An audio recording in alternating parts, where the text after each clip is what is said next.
semuanya, perkenalkan nama saya Ella Yunita Pinda dengan NIM K5422044. Saya mahasiswa pendidikan geografi Fakultas Pembangunan dan Ilmu Pendidikan Universitas 11 Negeri Surakarta. Di sini saya akan menjelaskan tentang apa itu pendidikan inklusi, lalu perannya apa sih pendidikan inklusi itu, serta bagaimana ya menumbuhkan rasa empati peserta didik terhadap teman sebaya yang memiliki kebutuhan khusus. Pendidikan merupakan hak setiap warga negara tanpa terkecuali, termasuk bagi anak-anak yang memiliki kebutuhan khusus. Dalam upaya mewujudkan pendidikan yang adil dan merata, konsep pendidikan inklusi hadir sebagai pendekatan yang menekankan pada penerimaan terhadap keberagaman peserta didik. Pendidikan inklusi membutuhkan setiap anak tanpa memandang perbedaan fisik, intelektual, emosional, sosial, maupun latar belakang lainnya untuk belajar bersama dalam satu lingkungan pendidikan yang sama. Nah, di Indonesia sendiri, pendidikan inklusi telah menjadi bagian dari kebijakan nasional sejalan dengan amanat Undang-Undang Nomor 20 Tahun 2003 tentang Sistem Pendidikan Nasional. Pemerintah mendorong sekolah-sekolah reguler agar dapat menerima dan melayani peserta didik berkebutuhan khusus melalui penyesuaian kurikulum, pelatihan guru, serta penyediaan fasilitas pendukung. Nah, lalu apa sih pendidikan inklusi itu sendiri? Pendidikan inklusi adalah sebuah pendekatan pendidikan yang menekankan pada penerimaan dan penghargaan terhadap keberagaman peserta didik, termasuk mereka yang memiliki kebutuhan khusus.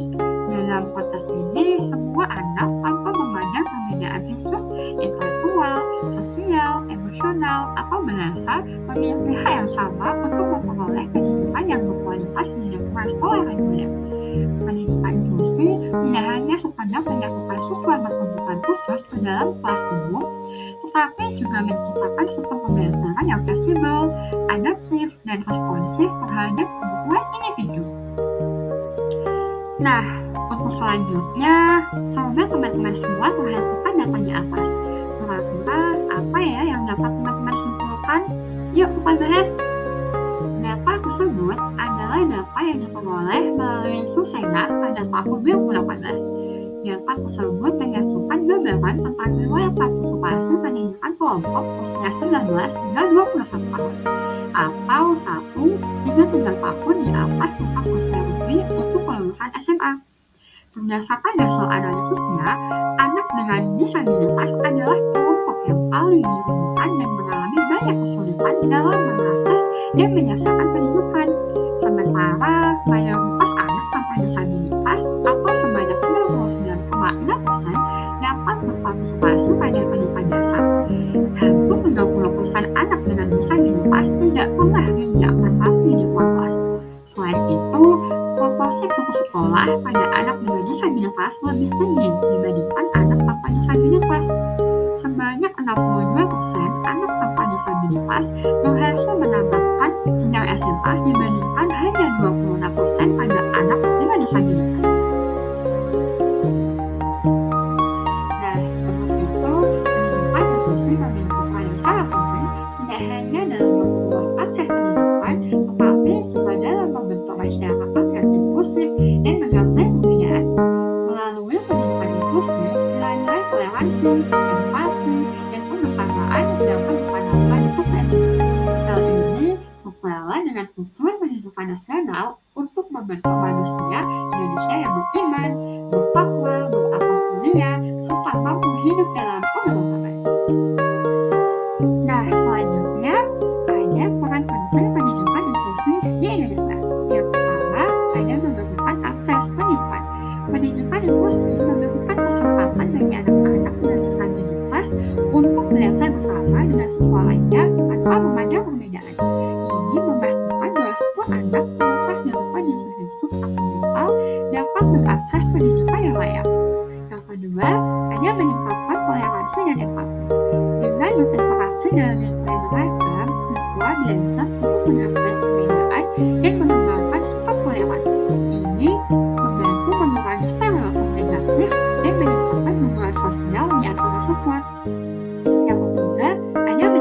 lingkungan yang diterima. Pendidikan inklusi membantu menciptakan perasaan diterima di kalangan siswa ketika anak-anak dari berbagai latar belakang belajar bersama, mereka mengembangkan rasa memiliki dan saling menghargai. Yang keempat, ada meningkatkan harga diri.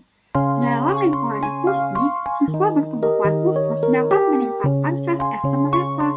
Mereka akan merasa diakui dan dihargai, yang mendorong mereka untuk mengenali dan mengembangkan potensi diri. Dan yang kelima, mendukung perkembangan sosial dan emosional. Pendidikan inklusi berkontribusi pada perkembangan sikap dan moral siswa. Dengan belajar saling menghormati, siswa dapat membangun keterampilan sosial yang penting untuk kehidupan sehari-hari dan masa depan mereka. Nah, lalu kira-kira bagaimana sih caranya menumbuhkan rasa empati peserta didik terhadap teman sebaya yang memiliki kebutuhan khusus? Dalam dunia pendidikan modern, penerapan pendidikan inklusi menjadi upaya penting untuk mewujudkan sistem yang adil dan merata bagi semua peserta didik, termasuk mereka yang memiliki kebutuhan khusus. Pendidikan inklusi tidak hanya berbicara tentang akses dan fasilitas fisik, tetapi juga menekankan pentingnya penerimaan sosial dalam lingkungan belajar. Salah satu aspek kunci dalam penciptaan lingkungan inklusif adalah menumbuhkan sikap empati pada peserta didik reguler terhadap teman-teman yang memiliki perbedaan baik dari segi fisik, kognitif, maupun emosional. Oleh karena itu, upaya sistematis perlu dilakukan untuk membangun budaya empati di sekolah. Hal ini bisa dilakukan melalui penguatan kurikulum karakter. Penguatan kurikulum karakter merupakan strategi penting dalam membentuk sikap dan kepribadian peserta didik, termasuk dalam menumbuhkan empati terhadap teman berkebutuhan khusus. Karakter bukanlah sesuatu yang berbentuk secara instan, melainkan hasil yang proses pembelajaran yang konsisten, terarah, dan kontekstual. Dalam konteks pendidikan inklusi, penguatan nilai empati perlu menjadi bagian integral dari kurikulum sekolah. Yang kedua, pembelajaran tematik. Guru dapat mengembangkan pembelajaran tematik yang relevan dengan kehidupan sehari-hari siswa. Dengan tema seperti berbeda satu satu, aku dan temanku, atau belajar bersama tanpa batas dapat digunakan untuk mendorong siswa memahami keberagaman dan pentingnya sikap empati dalam membangun hubungan sosial. Yang ketiga, ada program mentoring. Mentor tidak hanya membantu mentor dalam proses belajar, tetapi juga mendampingi mereka dalam kegiatan sehari-hari di sekolah, seperti saat istirahat, mengikuti kegiatan ekstrakurikuler, atau saat mengikuti acara sekolah. Interaksi ini membuka ruang bagi mentor untuk memahami kondisi dan kebutuhan mentor secara lebih dalam. Dari pengalaman inilah, rasa empati berkembang karena siswa belajar melihat dunia dari sudut pandang temannya yang berkebutuhan khusus. Dan yang terakhir, pengadaan pelatihan untuk guru agar mampu memfasilitasi interaksi sosial yang sehat antar peserta didik. Guru perlu memberikan contoh nyata dalam bersikap empati kepada semua siswa, dengan menunjukkan penerimaan terhadap perbedaan, serta memberikan ruang aman bagi peserta didik untuk melakukan empati mereka melalui tindakan yang nyata. Nah, gimana? Sekarang sudah paham kan tentang pentingnya pendidikan inklusi bagi siswa berkebutuhan khusus? Jadi, pendidikan inklusi bukan hanya soal menyediakan akses bagi peserta didik yang memiliki kebutuhan khusus untuk belajar di sekolah reguler, tapi juga tentang bagaimana menciptakan lingkungan sosial yang menerima, mendukung, dan memanusiakan setiap individu.